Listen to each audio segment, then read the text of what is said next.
As promised, the panel is to begin.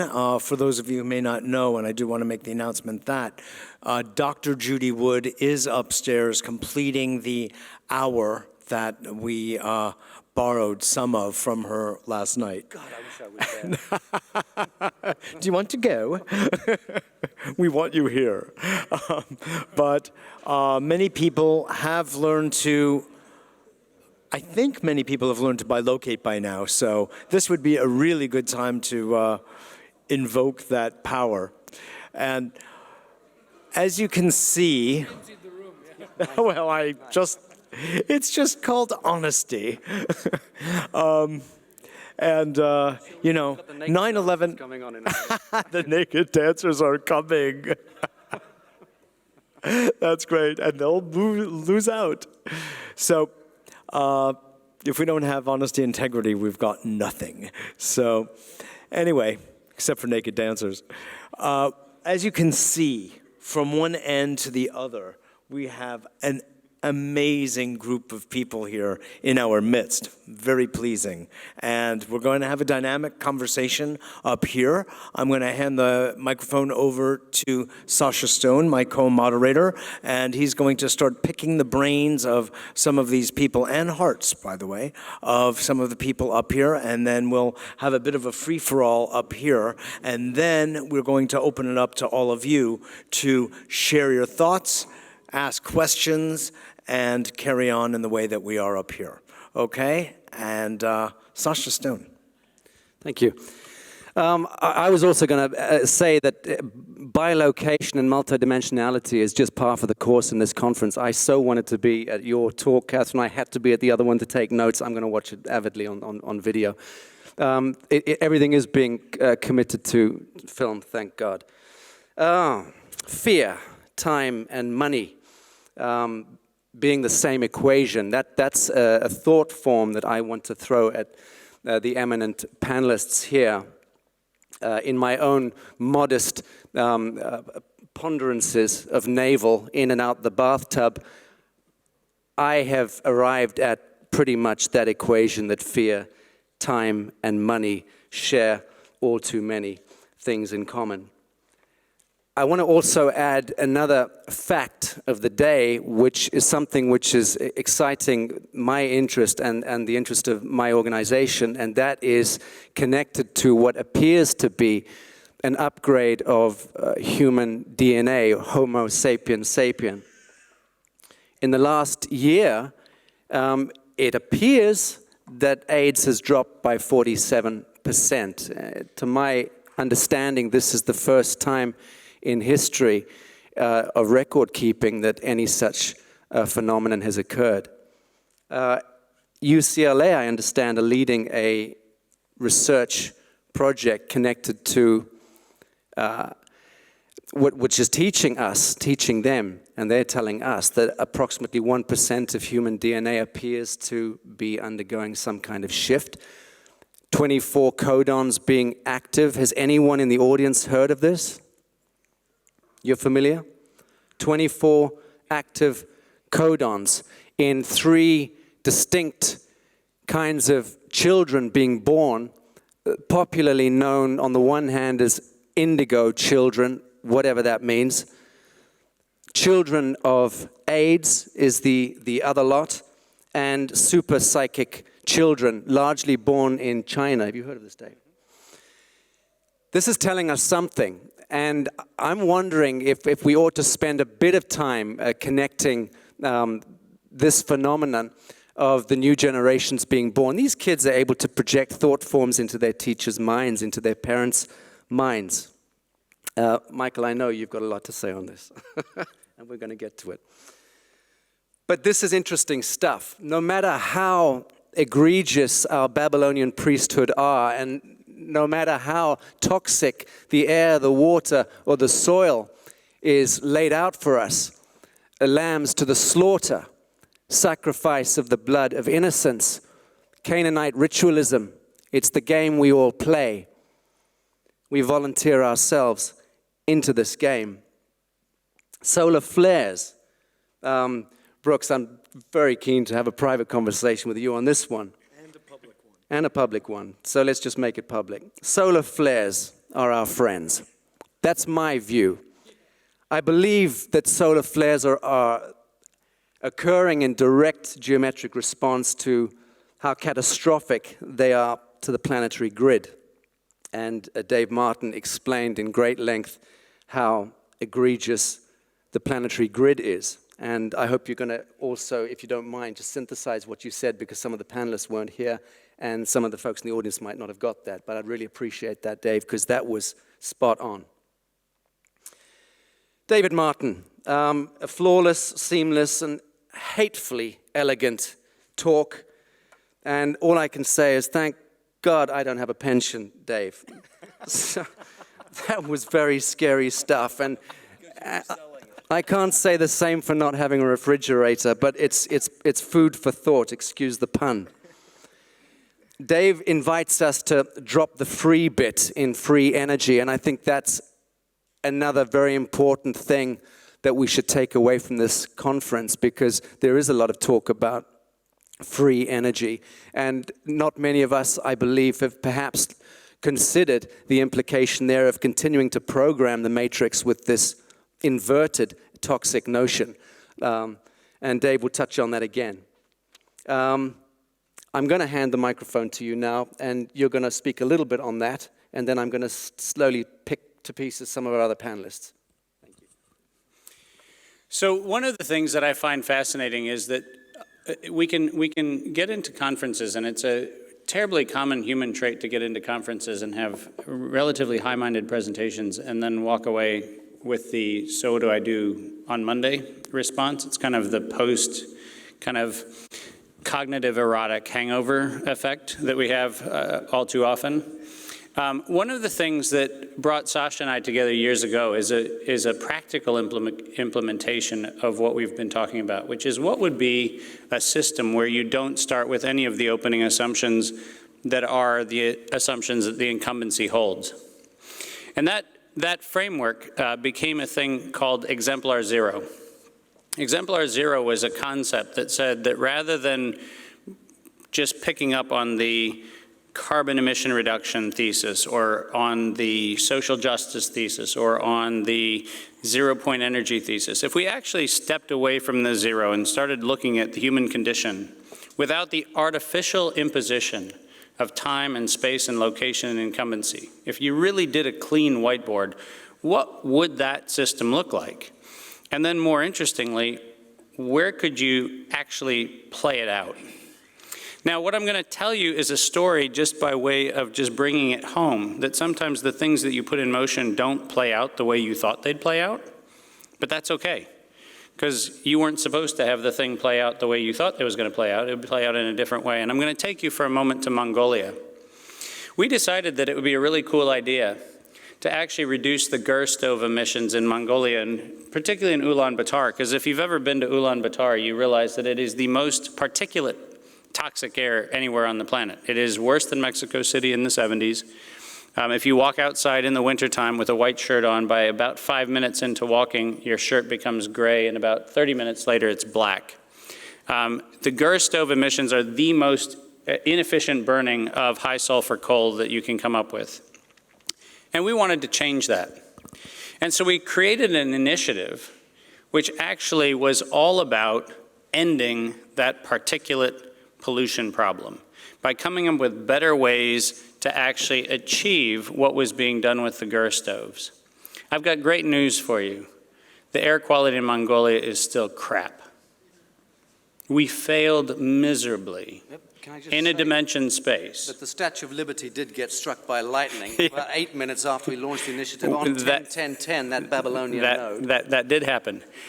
But what was interesting about it was what kind of killed the deal was an incumbent response from the Kuwaitis, who decided that they wanted to co-opt the initiative and put it under their own oil transaction and energy transactions. And oddly enough, we played into a hand that they thought they had won. But here was the mistake in that. The real problem in Mongolia is actually not just Gur stove emissions. The real problem in Mongolia is a copper mine and a coking coal reserve, which is in the South Gobi Desert. And the real problem with that is that a series of really reckless and very cavalier and callous individuals had essentially decided to enter into a corrupt contract to rape the Gobi Desert of its resources. And oddly enough, while the Kuwaitis thought they had stopped Exemplar 0 by not allowing us to finish the Gerstov emission project, we actually had a pathway that was opened up to every member of parliament and the president of Mongolia.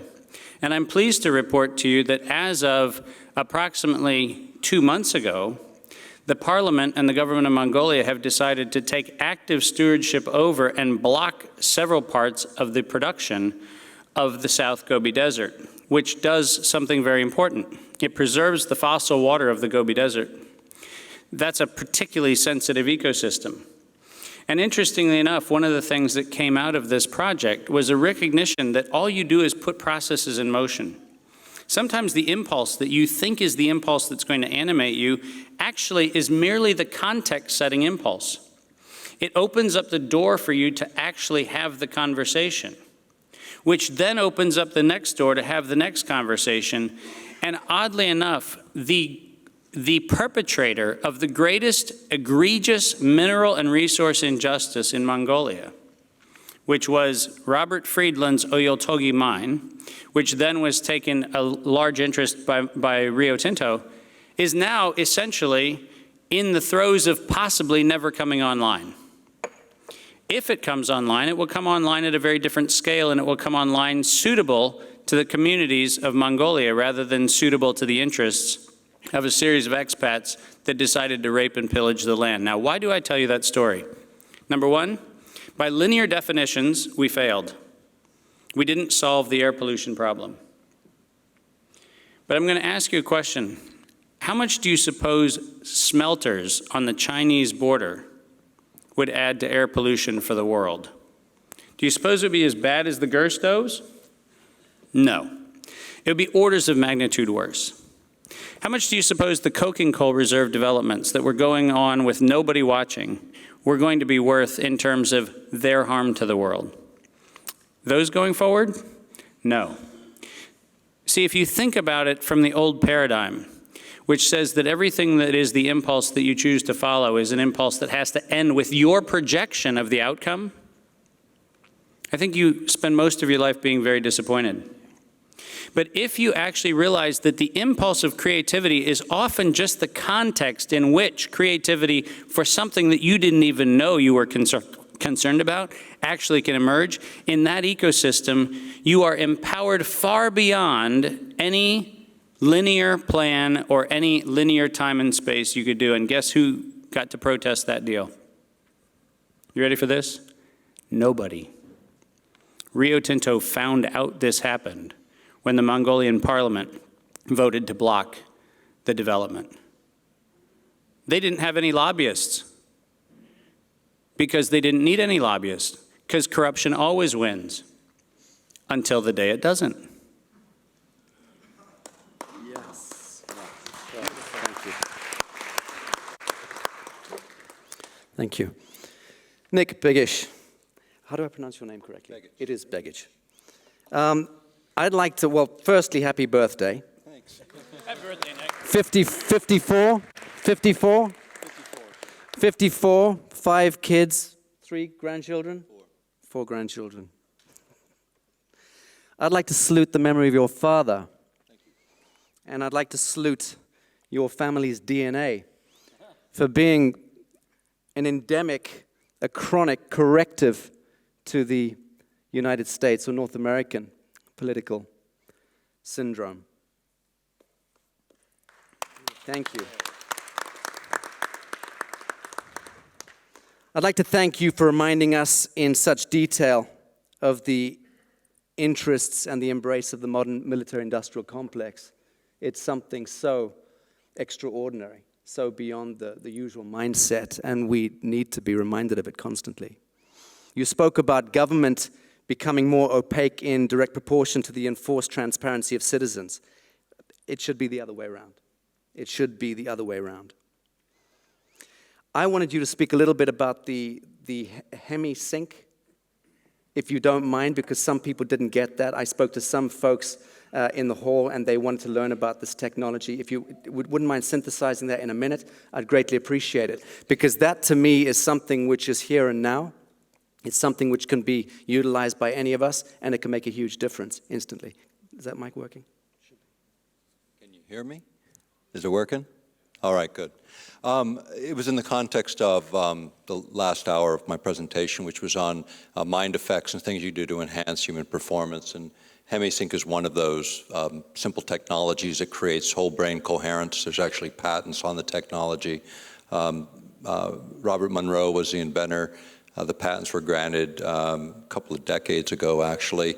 And it creates balance between left and right hemispheres, which allow us to combine our creative and analytical capacities as human beings. There's other technologies, the same thing, electrocranial stimulation, light and sound devices, but the absolute cheapest, easiest, most accessible is the Hemisync. And whole brain coherence, the idea of using both sides of the human brain, this is where our potential is. This is where most small children are, a lot more brain coherence when they're young until we integrate them into what we call education. And then it starts to drift one way or the other, and they tend to dominate one side or the other. Real change starts with us individually. We work out in a gym, a lot of us do. I work out with a stack of wood, so that makes a little more balanced situation for me. I save a little energy and use a little energy.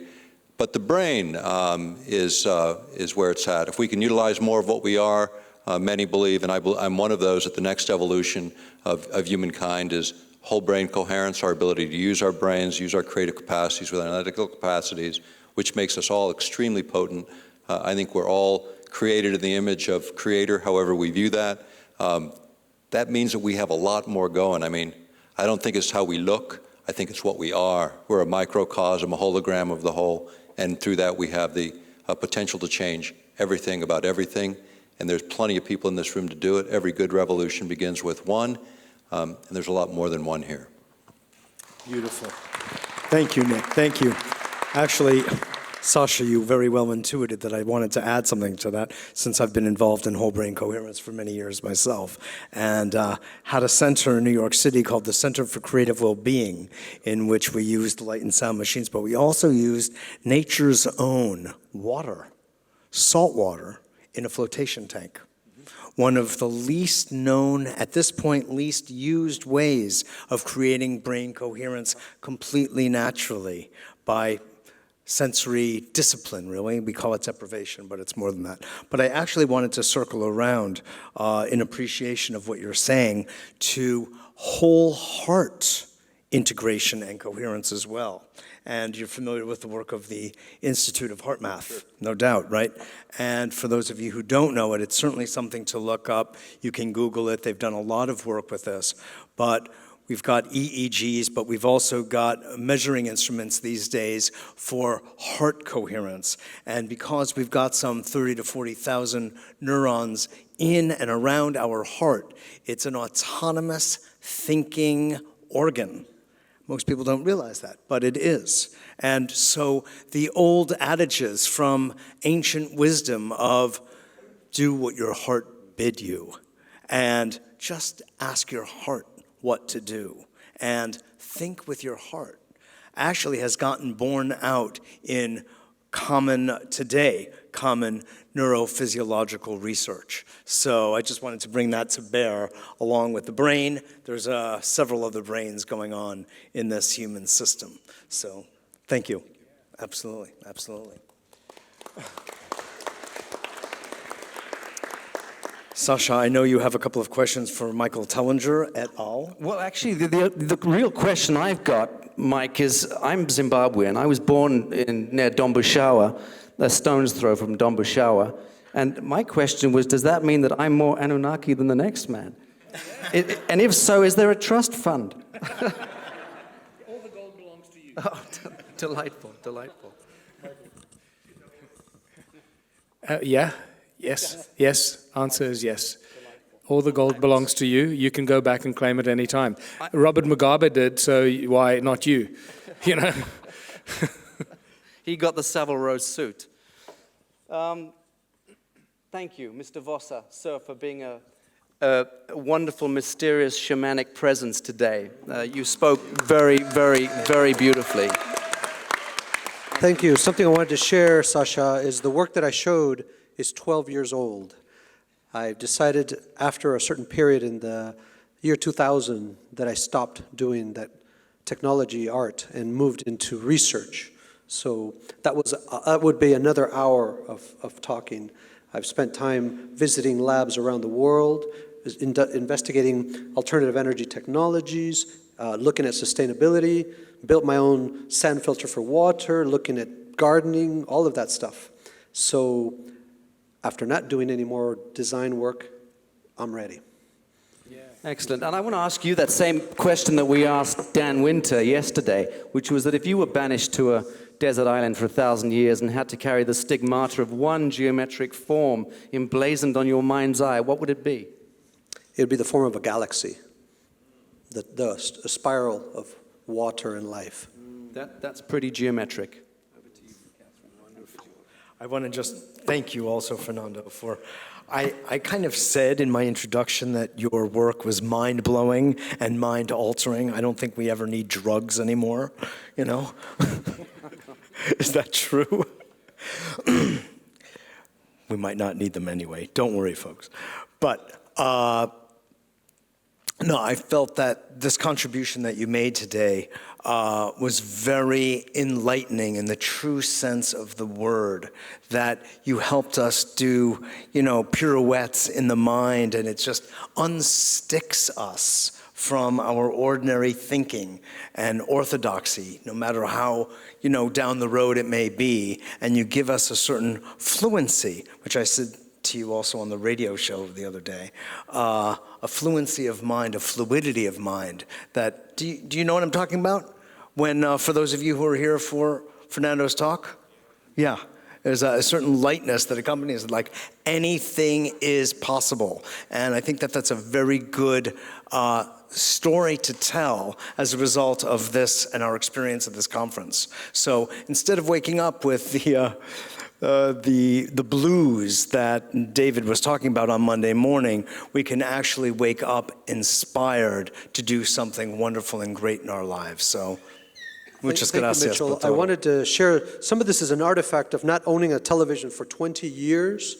I haven't paid taxes in 20 years. I have not paid my student loans. I decided to move forward with a whole new view on creativity and putting creativity at the top of priorities. And there are a cadre of technology artists, and we have several here, including Evelina and Dimitri with their beautiful quantum tunneling work.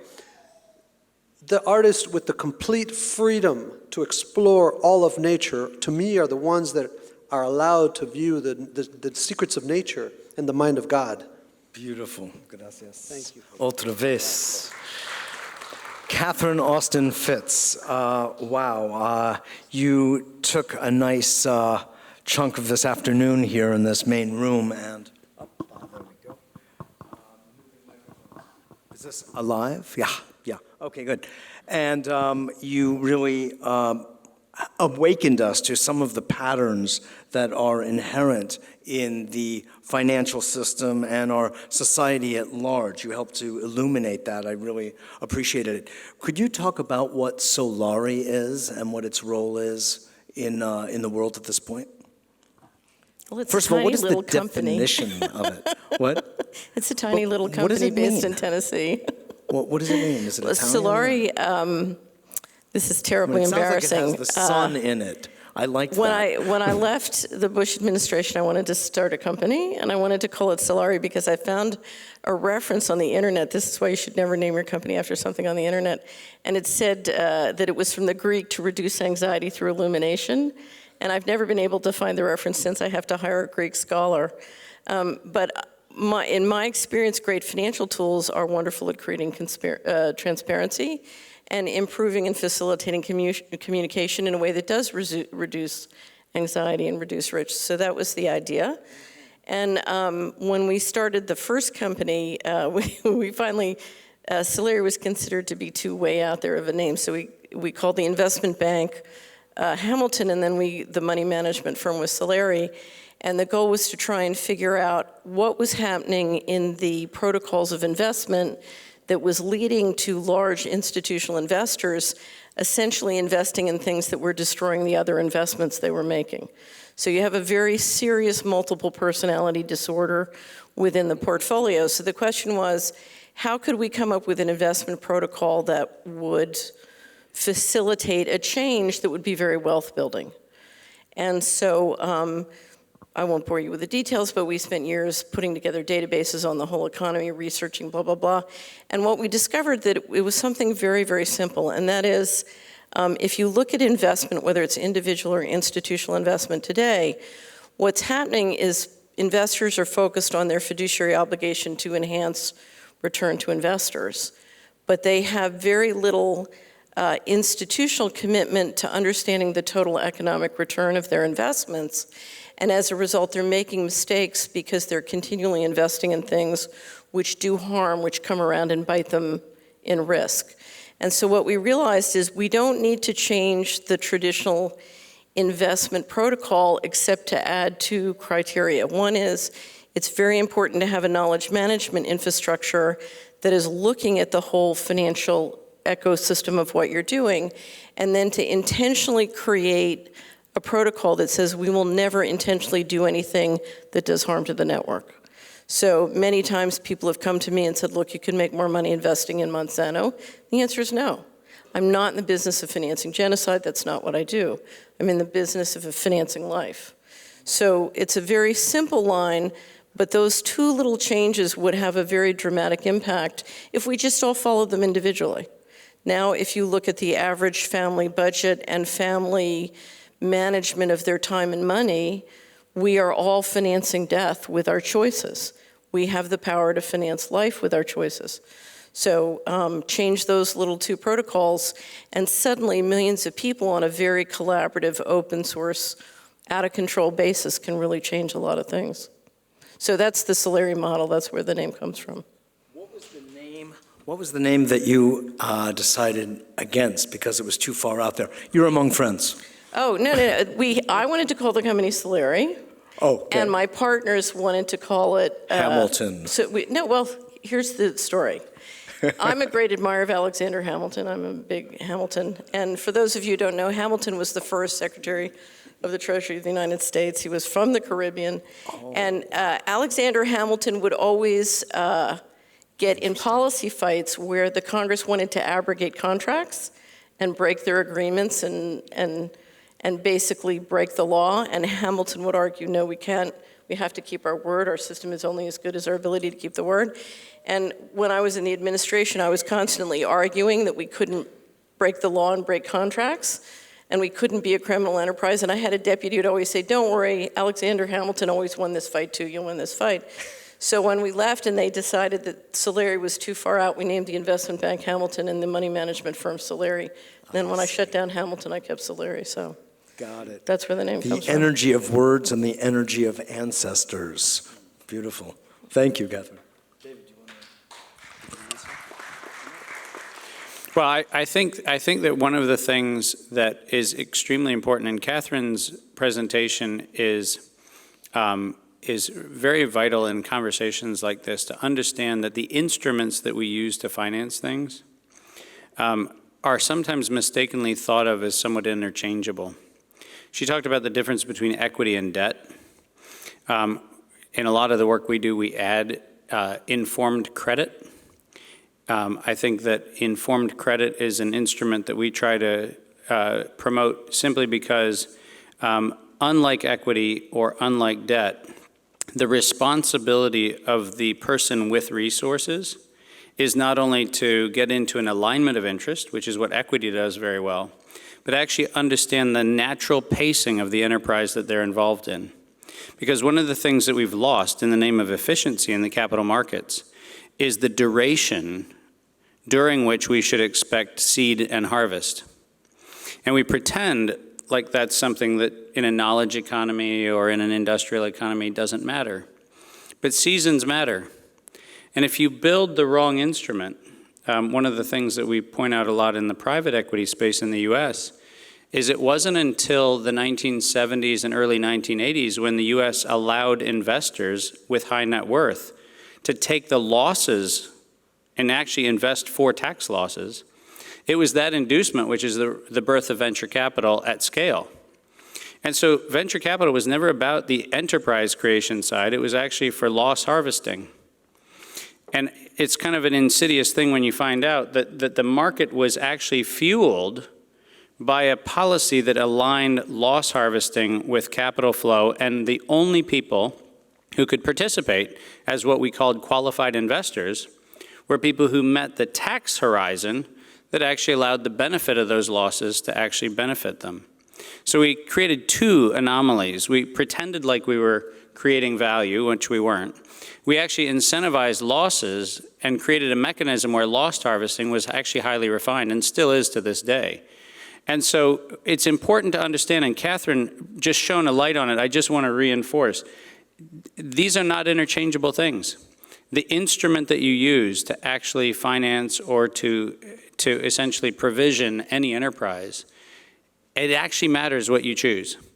It actually matters that you understand both the nature of the instrument, the duration of that instrument, and the underlying enterprise productivity. And I think it's extremely important that an audience like this understands that these terms need to be understood much more deeply than they typically are. So I really appreciate the light that you've shown on it, and I think it's important to kind of make sure that that priority is not a passing information, but it really is a deep education, that people actually take the time to learn those differences. Wow, brilliant. Yeah. One of the things that's fabulous about this conference is the entire range of the puzzle that we each bring.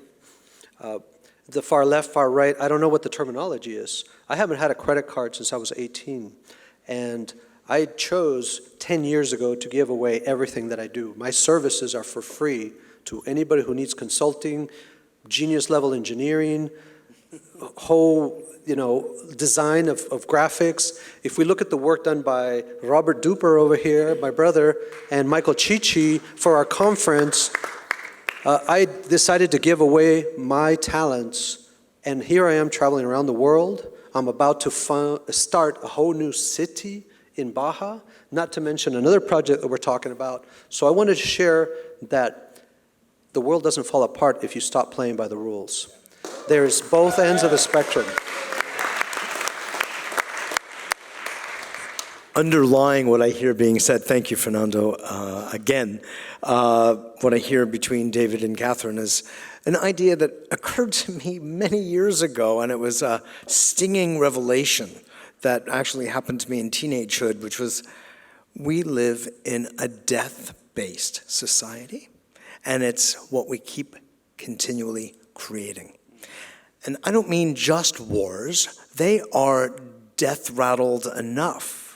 But even the way we relate, of course, to our earth, with the way you so beautifully put it today, David, in your presentation, about our relationship to oil and the digging out of oil in a place like Saudi Arabia, refining it at the cost of millions, then towing it across the ocean, and then from the landmass in California all the way by truck to all the different little tributaries across the country so they can pour this into the infernal combustion engine and waste even more energy at every single step along the way.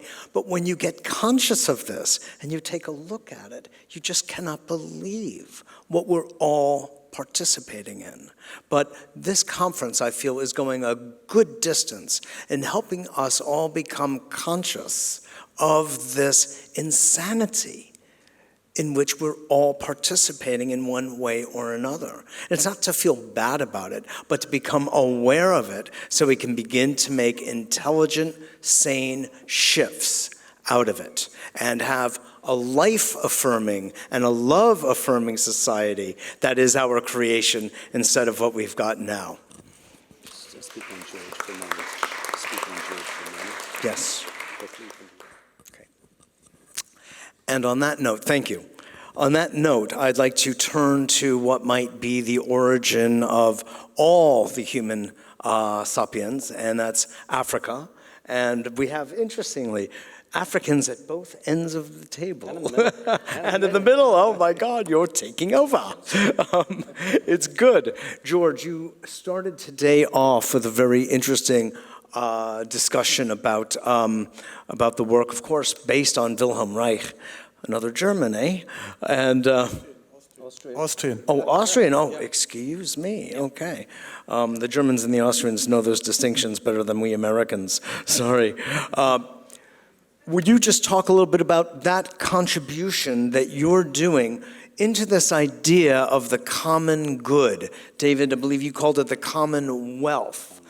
And this is rich material, and I think we need to become more aware of this notion of public good, common good, and commonwealth. And a lot of what you were doing was very much about self-empowerment in the domains of healing, etc. Could you talk about that a bit? Yeah, the subtitle of my presentation was actually a breakthrough that has already happened with the orgonite. I don't know if I should really repeat the whole history. Who of you was there in the morning at 10 o'clock? Okay, it's about 50%. Isolation and how it relates to the common good. So basically what I was explaining was that there was a scientist called Wilhelm Reich, originally a psychoanalyst who discovered the all-pervasive energy matrix, the self-organizing creative force that is opposed to the process of destruction, decomposition, death, or complementing it, in fact, more like he actually, I forgot to mention that in my lecture, he also talked about the spiral movement of all life that is common to galaxies, amoeba, yeah, well, and so the universal life energy that we can harness with very simple tools called orgonite, and basically Wilhelm Reich still saw himself as an academic in the old sense. He loved to be photographed in white laboratory coats, or bent over a microscope, or in these typical poses. Whereas we have taken this research to what I would call street fighting level, because you can essentially use these little things that everybody can make themselves or buy from us to change your environment on a massive scale. And our work has been to go out, and whenever we heard there was a drought, there was food insecurity prognosticated, we actually like to, on a side note, to replace, as a mind game, to replace the word prognosticated with the word planned. When we hear of famines that are prognosticated, then we are, as a mind game, replacing that word with planned, and then we take action. So, in a very simple way, as part of the breakthrough energy movement, we are not making things that put out 10 kilowatts for a household, although I'm very much in favor of having these things and having them quickly, because I believe a lot of technologies are ready to roll out, and I see that as part of the liberation. On an etheric level, this is our guerrilla ammunition here. Okay, thanks. Can I ask, is it true that if you hurl enough of those at an electrical pylon, you disable it in some way? No, and yes. The negative aspect of electromagnetic radiation is not the electromagnetic radiation, but the etheric field of it, or you could call it the scalar field, the standing wave, that sensitives perceive as a black cloud, and that changes its character as proven by direct psychic perception, cloud changes, and changes in plant growth, because plant growth is the best meter for life force. In absence of instruments that are yet to be constructed that can measure the etheric fields, there are attempts to do that, but they're not yet, mature, I would say. In the absence of such scientific instruments, I think the health of plants is a very immediate indicator of whether you have changed the life force field in a positive way. Does that answer the question? So your watt per square centimeter, you know, in the discussion whether, when I talk about the cell phone protection, which we have proven through plant growth, but your watt per square centimeter is still there. And you can still fry an egg with it. So your brain still gets half a degree hotter when you talk half an hour on the cell phone, but you're still less likely to get a headache or to get cancer over the years. Because apparently the thermic effect of electromagnetism is not the real danger. And the same is true for radioactivity, because radioactivity is essentially, in Wilhelm Reich's parlance, a door generator. It's a hard electromagnetic radiation that creates a stagnation in the ether. Thank you. Yeah. And if you pull at your bedside table, if you pull that plug out of the wall at night before you go to sleep and turn your mobile phones off and keep them out of the bedroom, we've discovered with cancer patients that we work with that makes a marked improvement in health from day one. It makes certainly a big difference, but it's even better if you put one of these next to your bed. Thank you. Thank you. Brooks, Agnew. I loved your talk, and I just wanted to give you a chance to synthesize your idea, an idea that you put forward, which was the Global Energy Freedom Fund, which at first I sort of grabbed my stomach and sort of lurched out of the room and then came back in. I understand that. The reason being that Dave Martin and I, Dave is nodding sagely here, we did indeed create a Global Energy Freedom Fund. And I believe we raised a few $1 billion, Dave, in a matter of days. And then something called Goldman Sachs got in the way of that, hand in glove with a few other characters. Nonetheless, what you were speaking about had great merit, and I'd like you to quickly, if you don't mind, synthesize that for us so we can take some questions on it. Sure. I'll tell you, oftentimes I get the question, how did a scientist and an engineer find himself in the juxtaposition between science and spirituality? That because ultimately that's where we end up when we talk about energy, when we talk about connecting with forces out there that we're trying to transpose into useful energy here. I asked an electrical engineer friend of mine one time, we were working on a building, he was installing the conduit and wiring and switchgear, and I said, Joe, what's electricity? He said, what do you mean, what's electricity? Motors, wattage, horsepower, bigger, better, faster, more. Don't ask me what electricity is. I don't know what electricity is. We actually don't. We somehow generate them by spinning magnets through wire or the other way around, and we burn all these lights and make all this stuff happen, but we don't really know what electricity is. We've just stumbled onto a way to put lightning onto wires, and we make it work for us. Fire, harnessed fire. Yes, Prometheus. So when I am called in as a consultant, the first thing that I do is I step back and do a 10,000-foot view, as it were, of their business.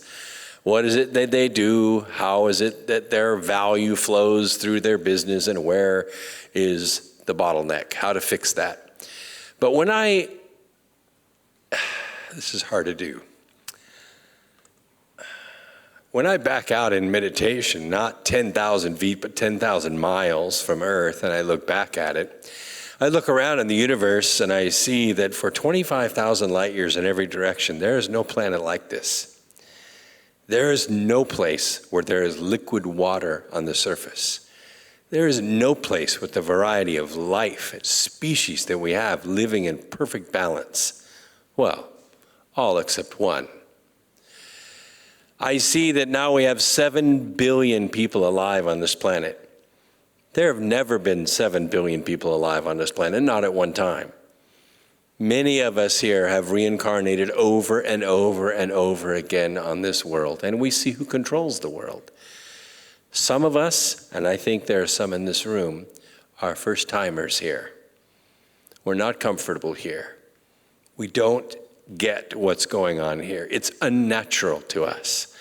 And that's why we're here in this room. That's why you bought tickets to come. That's why we came to speak. Because we're here to set things the way they're supposed to work in the universe. Somehow this gorgeous, beautiful planet full of variety and life has got off on the wrong track. And the planet is about to go through an amazing plane in the galaxy. It does it every, what, 26,000 years, Michael? Yeah. We're going through it with it. And that's not by coincidence. We came here by design.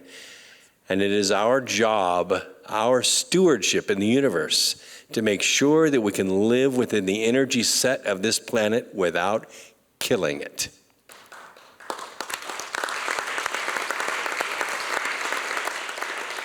So we're going to throw this at the audience at this time. Anyone want to raise any questions for any of the panelists? Sir.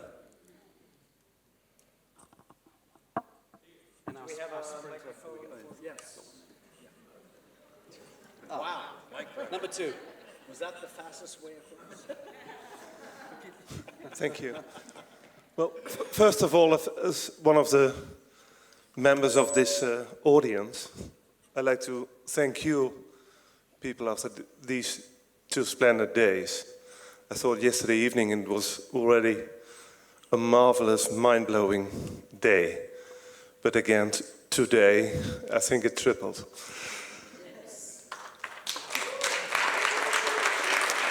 And also from my side, thank you, a big thank you to the organization as well, because the first thing I thought yesterday, why are there so few people in this small country being here for such a great event to happen? But the quality is high, and that's great. And I think we are all here with a purpose in that sense. And for me, it's also great to recognize certain aspects that people like you sitting there, and also not only representing yourself, but also other great people. Also, if I look into what you have presented to us, because if I look to your marvelous presentation this afternoon with all the arts, but also I start to recognize, also you brought it up today, the work of people refer to hard math. People like Joseph Stilton Pierce. For me, heroes in the US, people like Prescott, which worked a lot on mind or brain coherence, whatever you want to name it. And actually, that's the sense how I feel this day, the coherence, which glues actually these days together. Maybe we are not the incarnations what you spoke about, but also if you speak, I see a Martin, but a different Martin Luther King, for example, with the enormous power you speak. And that gives me a real thrill and really moves me as one of the people in this audience. I really thank you from one of my brain, my heart. Can we get the microphone across there? Thanks.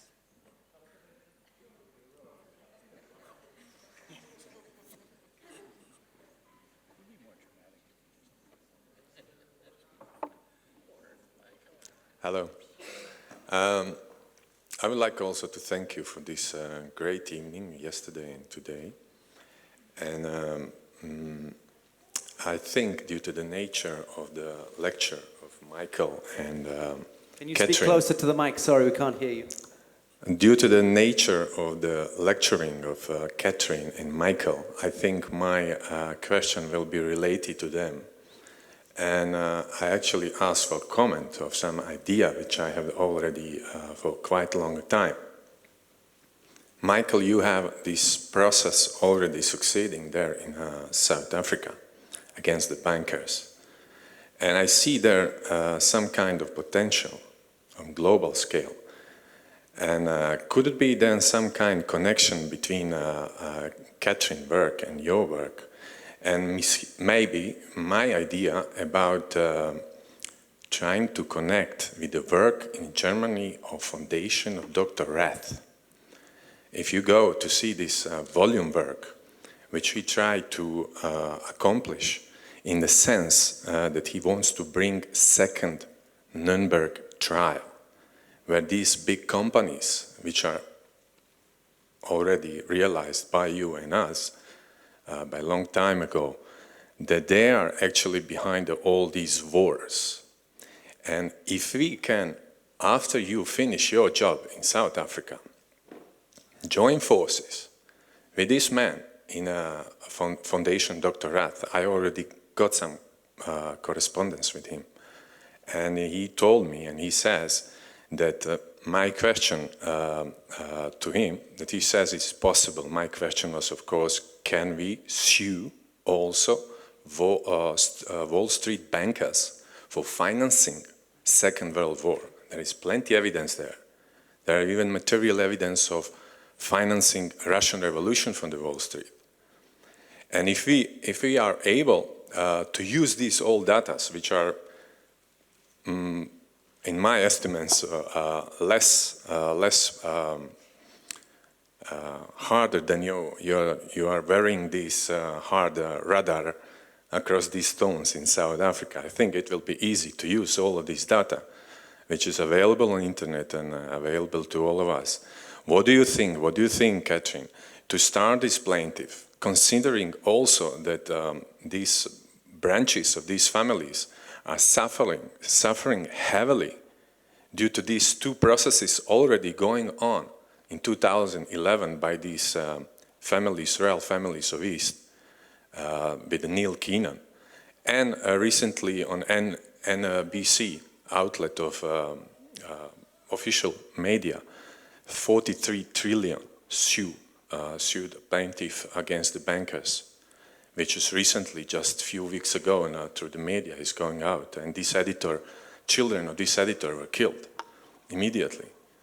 And they tried these things. So what do you think? Is it worthy to connect all of this knowledge, all of this information for plaintiff against these families for Second World War? Excuse me. Michael, did you get the question? Yeah, I think I got it. First, thank you very much. Michael, set a context for those people who may not understand the lay of the land, and then please answer. I'm deeply involved in several lawsuits against the banks in South Africa, and my own, and also with my new movement, the Ubuntu Liberation Movement and the Ubuntu Party, the political party that I created, together with a chap called Scott Kundell, who started a non-profit organization not even a year ago called the New Economic Rights Alliance, that represents anyone who's been done harm by the banking institution and financial institutions, and that's every single one of you, everyone in the world. We've got several legal actions against the banks. We've been at it for 2 years now and learned a great deal. When we started as little green idiots 2 years ago, when Scott Kundell told me, when I started being harassed by the bank about being behind my mortgage, and he said, hey, just send them an email, ask them a bunch of questions and see if they can answer this. So I thought, okay, well, let's try this. And then after the first email, I got a very strange response from the bank, and I thought, that's not what I expected. So I sent them another email asking more in-depth questions, and then I got even a more bizarre email back from them. And after the third email, they handed me over to their legal department. They just said, we're not talking to you. And that's when I thought, oh, okay, well, screw you. I'm asking you questions, you refuse to answer me, you hand me over to your legal department, so let's play this game. And we've come 2 years down the road where they thought they were going to get rid of us. Well, they didn't get rid of us, they made us bigger and stronger. And after the judgment was passed against me, after my third appearance in the Supreme Court of Johannesburg, where I represented myself, I didn't have lawyers or advocates representing me against the highest paid lawyers that money can buy, and 6 legal representatives from the bank against me. And this lasted, where in the beginning they said it would last 15 minutes, and it lasted for more than a year, and three High Court, Supreme Court hearings. Anyway, I'm stretching it too long. So that's what I've been involved in. And first of all, I want to say I'm not doing this because I hate the banks or hate the bankers, or I don't hate anybody. I love every living thing in this universe. I'm doing this because I want to help them wake up and change their way of thinking, and make them realize that what they've been doing to humanity is wrong, and change their change everything about how they think. And I'm not the only one. We all have chosen to be here at this point in time. We're playing our roles perfectly. You're playing your roles. Everyone's playing their roles. I believe that the consciousness that is changing each and every one of us every millisecond of the day, and raise the consciousness, and through our DNA that's raising our consciousness. And I believe that those that have been doing the nasty things, in our opinion, nasty things to the rest of humanity, are waking up like everyone else. You can't block the rise of consciousness. The only thing that can stop it is you yourself. We can stop it through, and the tool that's been used there to stop our rise of consciousness is fear. They use fear to keep some sort of grip on us and hold on us. The moment we lose our fear, this explosion of consciousness is happening to everyone, including the bankers, the politicians, the ones that are suppressing the rest of humanity. And I believe that it's going to come through the children of these people. And when they wake up, and one day the children ask them, "Daddy, I heard about this on the news. Is it true that you're doing this and this and that?" Slowly but surely, these people are going to stop wanting to do what they're doing, and they're going to bail out. So what we're doing with our legal action against the banks, although I do believe that we are very, very close to collapsing the global banking industry, and I know that sounds really, really arrogant. I mean, that's actually, I'm not even going to say that, but I believe that it's going to be a domino effect. It's going to take one major precedent, and we're this close to that. What the result will be, I don't know, but I expect it will be a domino effect, because the entire global banking industry works on the same principles. So if it happens in South Africa, that will complete the 26,000-year cycle. The end days will be as the first days, right? And so I don't think we should start any more lawsuits. I'm not doing it because I want to be rich. I don't want, although there's money attached to it, I don't want that money. Once there's no money needed in the world, and we don't need money for anything, and we actually exchange our gifts to each other for with which we are born, nobody needs money. If you saw my presentation, you'll understand how simple that transition is. It sounds like a huge job, but it can be very rapid, very swift, and very unexpected. All the revolutions in living memory have been very, very swift.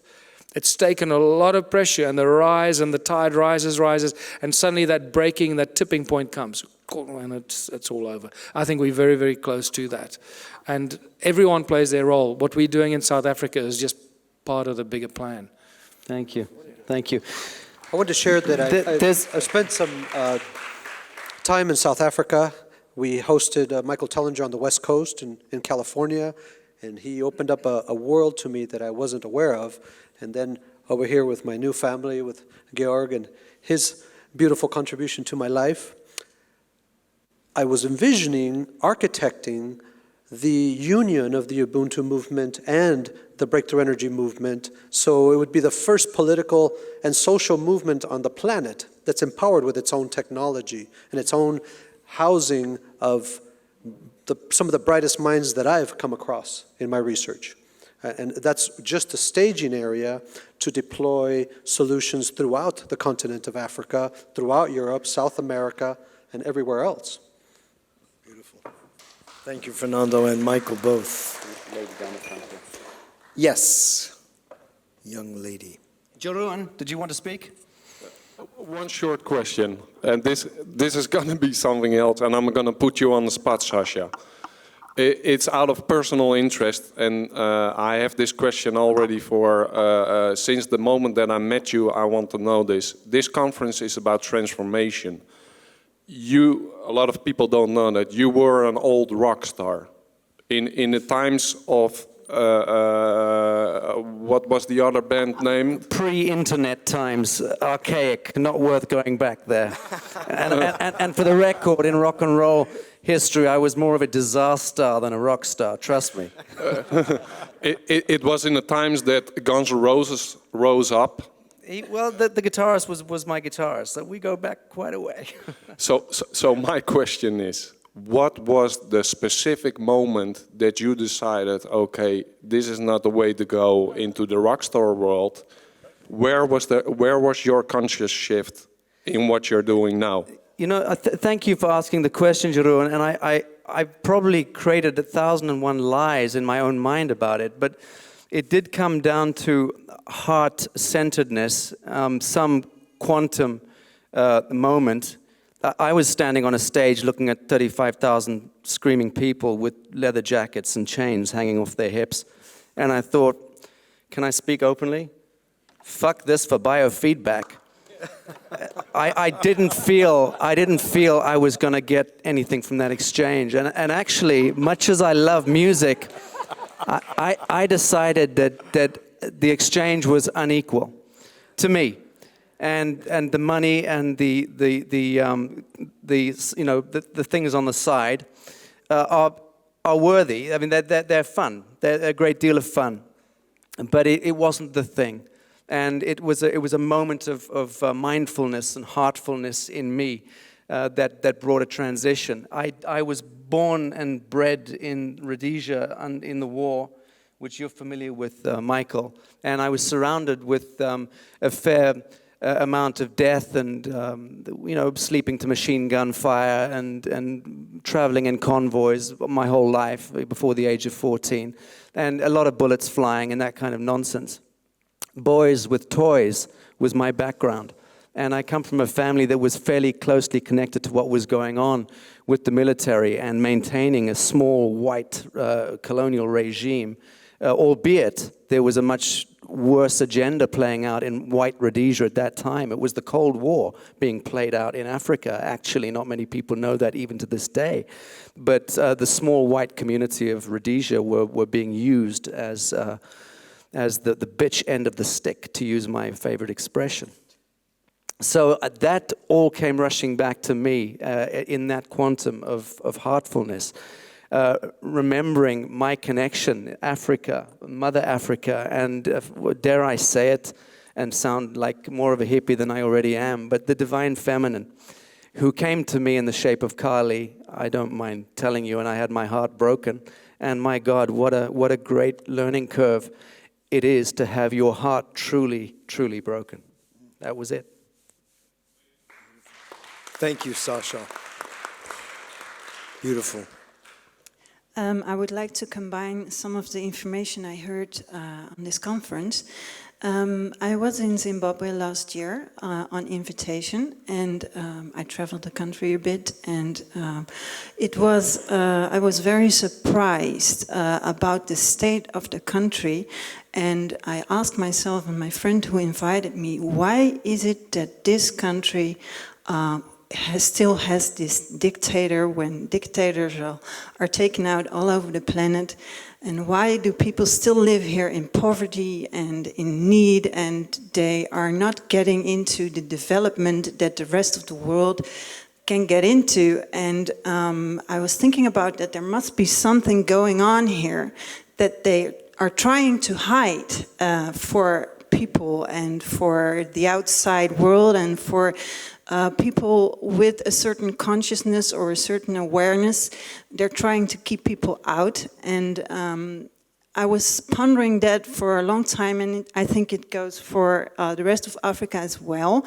But I got kind of my answer today from Michael, saying that there is this Anunnaki history in Zimbabwe and South Africa. And my question here is, when I look at Africa and the way they're trying to stop people from developing and reaching higher levels of consciousness, and if I combine that with the history, what is still going on there? Because if we are moving to another level on this planet in consciousness, why are they so desperately trying to keep Africa, Zimbabwe in this lower state of consciousness? And what is the role of the Anunnaki and the gods in that today? Because we heard about the history, but what is their role on this planet today? And what, with the consciousness rising and the transformations going on, are they still trying to stop us, or have they changed? Or can you tell a little bit about that?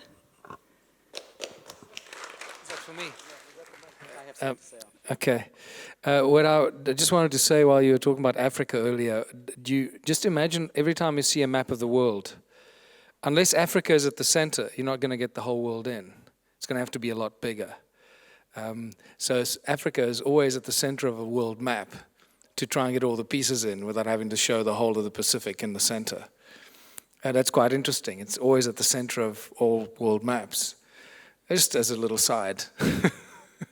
But so we keep coming back to Africa, and it's been the whipping horse of the human race for 300,000 years. It's the origins of slavery started there, slavery of the entire human race. The obsession with gold started there, and it continues. What I can tell you is that there is more gold being taken out of Southern Africa today than ever before. So it's always about the gold. And and Zimbabwe, Robert Mugabe is probably the wealthiest person in the world. Nobody is aware of this, or very few people are aware of this, because he owns most of the gold mines and the mines in Zimbabwe, and if he doesn't own all of them, he actually has at least 50 or 49% share in it. So he is an incredibly wealthy individual, and they will keep him there as long as they possibly can, because he is allowing them to take all that wealth out.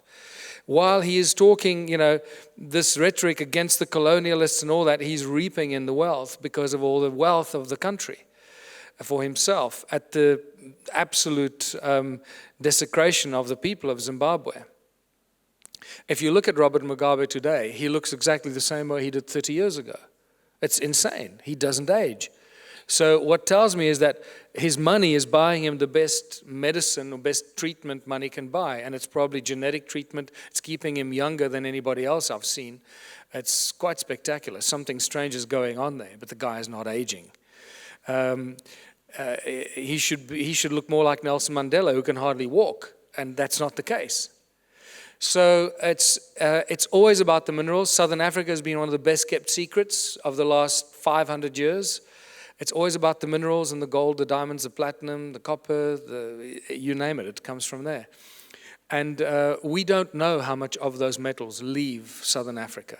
We have no idea. There are official records, but those are just for the bookkeeping and for the publicity. We don't know how much leaves Southern Africa. You know that there's a huge airport in Botswana, about an hour's drive, more than an hour's drive out of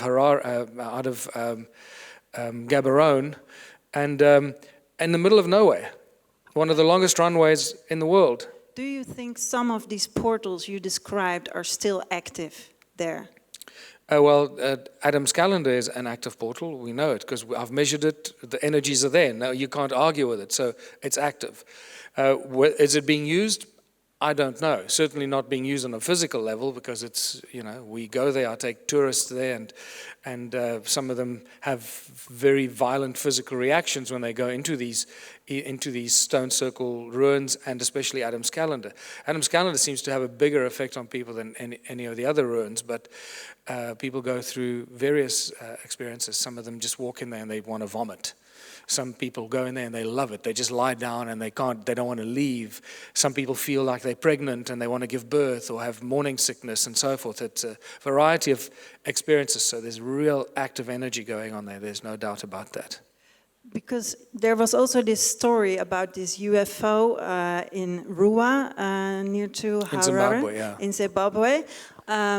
So I was thinking maybe there's still some sort of trafficking going on there. I'd like to add to this. I think also there's a connection to the genome of the Black African. It's no small circumstance that the AIDS virus. Let me just correct myself. The AIDS, the idea of AIDS as a manufactured virus, and the way it plays out in Africa is it targets the more black you are. Exactly. So in Zimbabwe, this is why 1 in 2 in 3 people pretty much have the disease. The last time I looked at the figures, it was horrendous. The amazing thing about the whole AIDS thing, when it exploded in South Africa in the early 90s, it exploded there later than it did in Los Angeles and San Francisco, for example, much later. And suddenly everybody had AIDS in South Africa and Zimbabwe, and it was like AIDS epidemic everywhere. And they predicted that by the year, whatever it was, I can't remember now, there'd only be, it was planned that by the year, 2010, excuse me, there'd be half the black population in South Africa. This was predicted. Would be culled. Yeah, they'd be culled. Yeah. Well, that's not the case, because now suddenly they find that a lot of people have the so-called AIDS virus, but they're living very happily, and nothing's happening to them. So people are immune to this virus, so-called virus, and clearly the plan of action didn't work. So but also the story of in metaphysical terms of the African continent representing the yoni, or the sort of sacred feminine epicenter, energetic epicenter of the planet. I think there's some great truth to that. And if you look at the bizarre binarized metaphors that are going and living out in the fractal plane with Robert Mugabe, this old camp black man in a Savile Row suit doing the bidding of the Babylonian priesthood but talking against the colonialists. I mean, it's all so screwed up and inverted. And this is the kind of flux that you get at the tailspin of catastrophic failure of a fractal system. And that's really what's living out in Zimbabwe.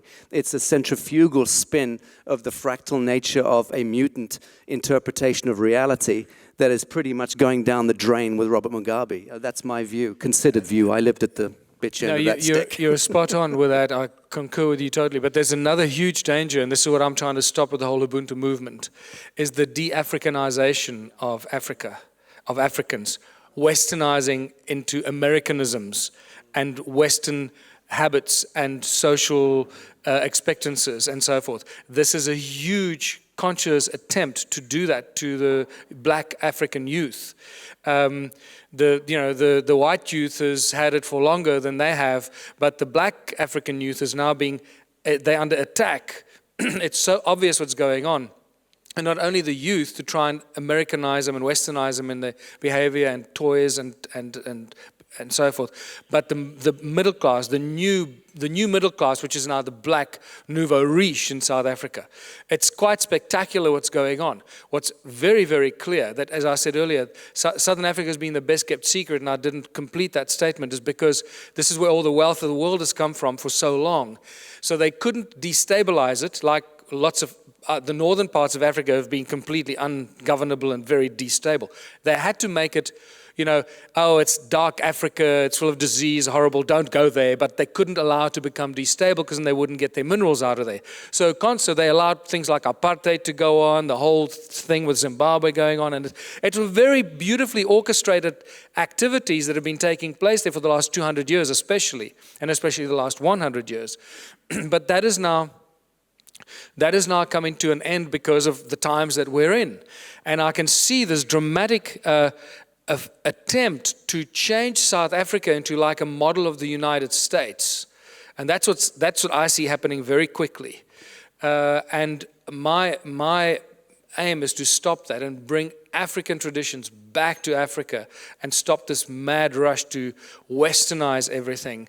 And because that will be the death of Southern Africa and everything that the ancient values and traditions stand for. And if you weren't at my presentation, I didn't even mention this actually, but what I normally talk about is one of the most effective things that the colonizations and the thugs from Europe did about 500 years ago when they first arrived in the rest of the world, started colonizing the native populations, is they very cleverly created a rift between the people and their ancestors. And they replaced them with Western literature, Western religious belief systems, forced them to stop believing their own religious beliefs and their own spiritual belief systems and replaced it with Western belief systems. And that has now reached the point where we are at the verge of losing that. We need to reintroduce ancient African traditions into the way of life because we're about to lose that. The next generation it's going to be all over. We're about to use that old African generation that still has the knowledge and the connectedness to African tradition and the ancestors, the honoring of the ancestors. This is the key thing. We lose contact with our ancestors, we stop honoring our ancestors, we become a species with amnesia that is virtually incurable, and we are this close to it, so we got to stop that. Very great point. I had a short comment on this. Michael, thank you.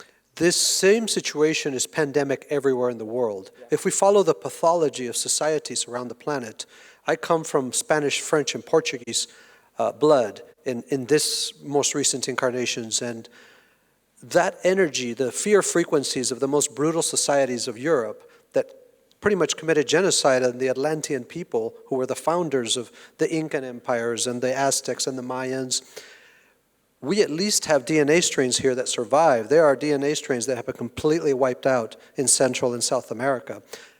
But the time is done. We're done with that game.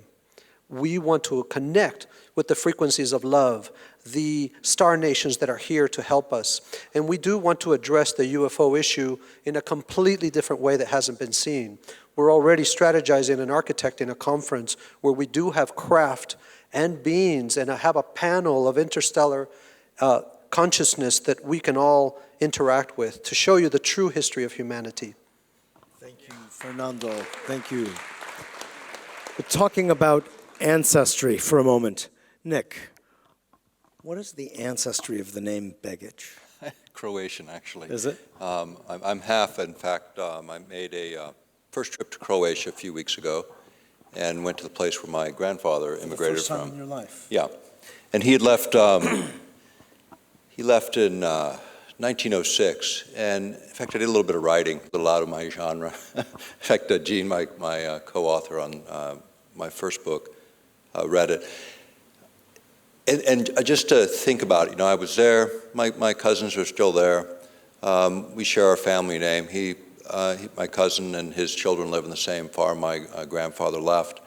They live on 1,000 kunas a month for a family of 5. That's about $172 US.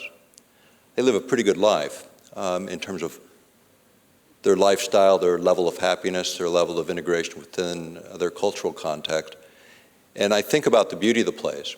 And I think about, I went from there to the same route my grandfather took to Dubrovnik, which probably many of you have been. Beautiful city, wonderful city. Dobro. And he landed in Ellis Island.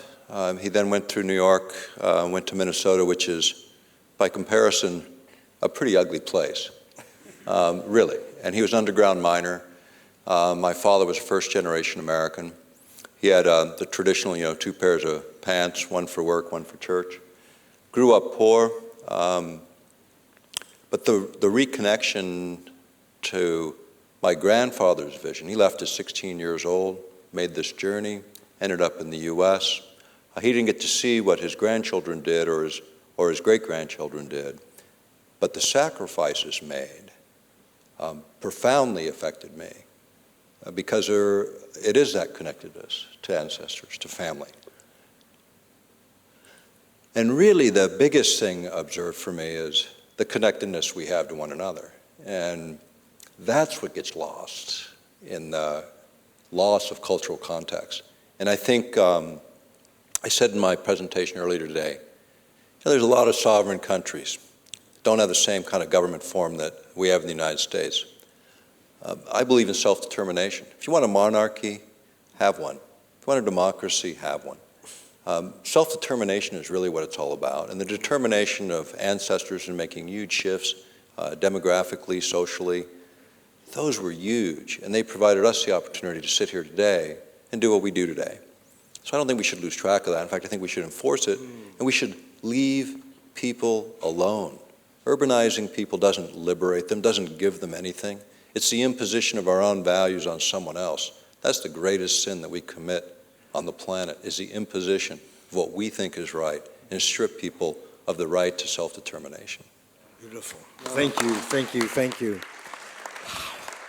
The importance of the ancestors. My background is, among other things, in Chinese medicine and the Taoist way of thinking. And inherent in the practice of medicine, of healing, is the honoring of the ancestors, because their bones tell the whole story, which is why they would be buried near the homes of the living. And people would pull the energy from the bones, which are actually a recording device, and they are surrounded by the love and the wisdom of the family tree in the bones of the ancestors. So what we have as these ancient, seemingly bizarre rituals in Africa and elsewhere is actually an expression of a superior intelligence that we have so lost in the West. So, not if it's the thank you Leopard all. Club of Africa. Well, There I are don't some want to clubs you don't wanna generalize join. too much. Okay, fine. Anyway, my point made. Discern it as you will. There's a lady in the back there who's been raising her hand for some time. Yes.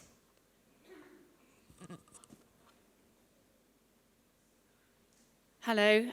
We've had some mind-blowing information in the last few days and discussion on all kinds of new paradigms in finance, in technology, in life, in health. And Nick just touched on it, but I'd like to talk about new paradigms in the social milieu.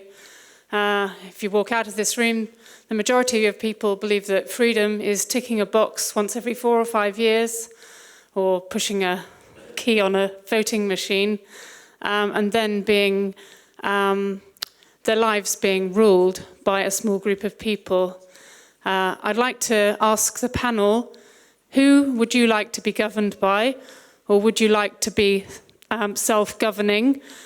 If you would prefer to be self-governing, how can we make that transition? Is that part of the, we see self-organizing patterns evolving in nature. Could that also happen in the social milieu? And also, if you see that we still need an imposition of government, what form do you see that taking?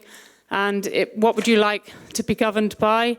And would you see that if you preferred to be governed in a certain way, that should also, the rest of the population should be coerced into... Which of the 10 questions do you want answered? I think it's, do we pay taxes or do we not pay taxes? I think that's the question. Sorry if it was a bit verbose. Wow. One of my favorite quotes that I have up on the blog was, I forget who it was, who claimed to have been abducted by the Andromedans. Is that how you pronounce it? Andromedans, and who couldn't understand what he was explaining about the financial system on the planet. And he kept saying, I don't understand, because they were trying to explain taxes to him. And he said, I don't understand why you have to pay taxes or money on the planet that you were born on. It doesn't make any sense. And it doesn't. If you look at the financial system on this planet and the extent to which, the I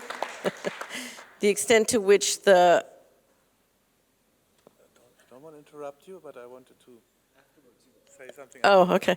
So to the extent that the planet literally gives us a harvest, 1 or 2 or 3 seasons a year, there really is no need for taxes. So I'm someone who believes much more in the potential of self-governing systems, and I think we have to get from here to there. And the way to do that is to start to evolve in that direction, but it means each one of us taking responsibility in all of our actions and our transactions and our investments, whether it's time or money and anything else, in literally trying to follow the protocols of adding energy to the greater system in a way that adds energy to us. And if we can start to shift all of our attentions out of the system of force and into a system of running the economy in a whole different way, if enough people will do that, I think it's fantastic how much you can shift, and then it's possible that places through self-determination can in fact invest privately with equity, and there's a lot of sovereign government that we don't need. Thank you, Catherine. Okay, I'm not normally a political philosopher, although maybe privately sometimes, but I think actually our system of a rule of law and democracy is not the worst thing in the world if it's based on true information and on the actual adherence to just law. So I think that the question is not so much what governmental system we want, but how can we make sure that the public that is completely misinformed and completely brainwashed actually comes to a level that it demands what we can have from those we elect to govern us. So I think there's actually not the problem so much of, representative democracy this way or that way. I think most constitutions of Western countries are relatively all right. They're not really very wrong. And at least we could work with that for now. I think the question is really not to invent completely new systems, but to phase real information and break the monopoly of the press cartel that's run by the same forces that run the fraudulent money system. And also I think that the financial system plays a major role in how we mess up our societies. And I think I concur very much with you that the first step before we get to extravagant proposals of Michael to get rid of all the money, let's create a money system that does not channel the wealth from those people who produce value into those who are at the source of emitting fraudulent checks or creating money as debt. Let's start by creating sovereign money that is run by the people through their legitimate expression as a legitimate state. The problem is not with the sovereign governments. It's not even with the elected officials that we elect, although they certainly have their weaknesses. The problem is that 80 years ago, at least in the United States, there was a different government put in power. We call it the agency government. It's made of departments, bureaus, agencies, and administrations. They tax, they can fine, they can assess fees, they can seize property, and we have no representation in that government. It is full of hundreds of thousands of bureaucrats that have been there through dozens of presidents, dozens of congressmen, dozens of senators. They're the ones that are consuming 40, 50, 60% of all the tax dollars, so it doesn't get to the programs that it's designed to get to. They're the ones that are the overhead. They're the sludge, they're the sewage in our government, and we can do nothing about it. We have no power in that government whatsoever. We need constitutional amendments to dissolve the agency government that was put in place in 1932 and put it back the way it was established originally.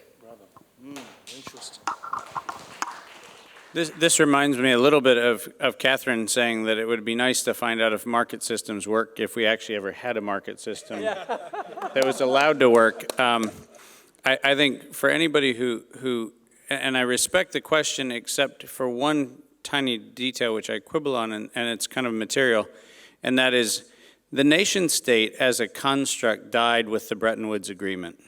And it has manifested in a number of other hijackings since then, but the Bretton Woods Agreement was when the nation state ended. That was the corporatization of both currency and trade. And it showed up again in GATT, it showed up again in WTO, and it showed up in the oil dollar, which at the end of the day was in fact a commercial, not a public benefit. That was a commercial benefit. So the idea that the nation state or a particular government form is actually something that we can actually kind of hold in comparison at the moment is an illusion. We don't have a practicing version of anything. Remember that the largest, quote, communist country on earth has the largest amount of capitalist country debt, which is antithetical to communism. So in the giant zone of, go explain that to the Chinese people who are living on a per capita salary of $3,000 a year, and explain how communism is working by owning the debt of capitalism, and that's a mind meld that very few people are qualified to do. So you can't get an ism, you can't get a nation state, neither one of those things is the point, but my point is the deeper one, and that is the point I made in my presentation. Every time you surrogate yourself, and surrogacy of yourself includes currency, it includes the assumption of defense, it includes the assumption of social services, it includes every one of those assumptions.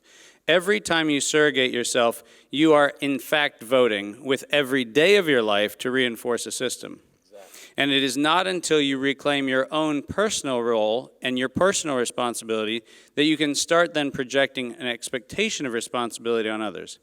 But surrogacy is the problem, and we have built a lot of social reinforcing systems that encourage us not to actually take stewardship and accountability seriously. And it is until that happens that we will continue to debate the merits of isms and structures and boundaries that are drawn on geography. And that's a wonderful distraction, but at the end of the day, we are being called for a present reality acceptance of stewardship and accountability, and that is a government that actually requires no tax, it requires no boundary, it requires no coercion, and it requires no ruthless killing of innocents in any shape or form. Bravo, bravo. So, thank you, David. I think we're agreed at this panel and probably amongst the audience that we are indeed subject to alien invasion, an invasion of the little gray men, the technocrats and the mandarins.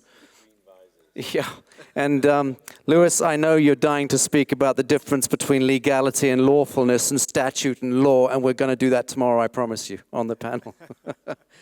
I don't want this panel yet to conclude before bringing to bear another kind of conversation that's geological and solar in nature. And that's because today, as with each day, we're a bit divided. Even obviously we haven't quite mastered bilocation. I keep bringing it up as a subject to practice, but we haven't mastered it yet. Maybe by the end of tomorrow's panel, but until then. Some of us were down here and some were upstairs in the Exploratorium. I love that name. And Brooks was upstairs talking about solar flares. And I think that everybody here needs to know something more about it, even those who are down here during your presentation up there. Would you please say a few encapsulating words about the state of things and what we know factually is coming our way, and what does it mean? Okay, 25 words or less. 30. 30? There is an organization in the U.S. called the NERC. There's an analog of that in Europe called Autocrit, and their job is to centralize the control over the power grid upon which we all live.